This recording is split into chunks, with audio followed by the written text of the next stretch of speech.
Thanks to the amazing folks over at Ameda City through the Predecessor Creators Guild, I've been given an opportunity to take a first look at Predecessor's upcoming patch, patch 1.4. This patch is absolutely massive and has some changes for every single hero in the game. It's also going to bring us our next Predecessor hero, Boris, who's going to be charging his way into Sanctuary. We got a lot to cover in this patch, so let's get to it. Riktor is a very fun tank support who is known for playing in support, although some people can play him well in jungle and even in offlane. New players, I would recommend that you start with him in the support role. They've got a couple of changes that have come his way in patch 1.4, and we're going to go over those now in detail. His passive, Riot Shield, has been adjusted, whereas the previous iteration of his passive is that when he was out of combat, not taking any instance of damage for a certain amount of time, he would generate a shield. Now it's been reworked to where he has a max health shield for 3 seconds when damaging with his Whiplash ability or with the first instance of damage in his ultimate skewer. So this gives him a little bit more opportunities for this, and the shield lasts 3 seconds and can stack. So should you use your Whiplash and then your skewer, you'll actually get a stacking shield, which is going to be a total of 8% of your maximum health. The next adjustment is to his primary ability, Shock Therapy.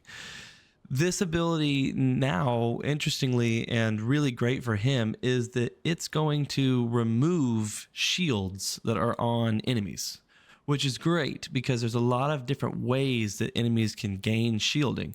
Now, with a well-timed Shock Therapy, you can completely eliminate an enemy's shielding. And it also removes an enemy's shields before it delivers the damage from the ability. So more bang for buck there. The next change is to his secondary ability, Electrocute. With this ability, they have lowered the overall damage, but they've increased the radius of the ability.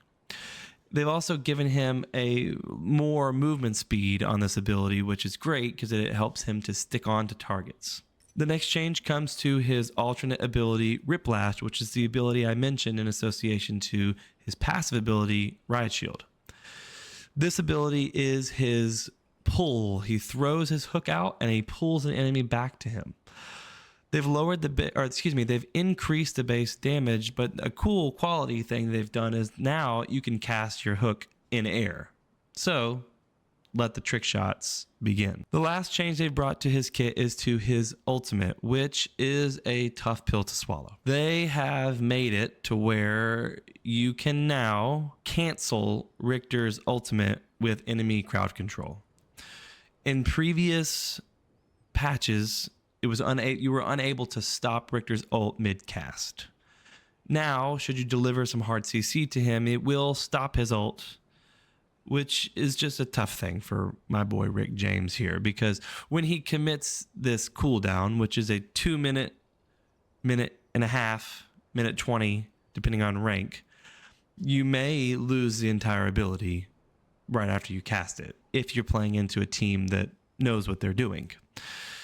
So, that's just something to consider about the placement and when you use your ult and who's around you. You want to make sure that you really lock down those enemies that are able to do hard CC so that you can actually use your ult. Remember that the first instance of damage from Skewer will give him 1 stack of his Riot Shield. Let me know what you think about the changes that they have brought to Riktor in this patch and whether or not you plan on picking him up in patch 1.4.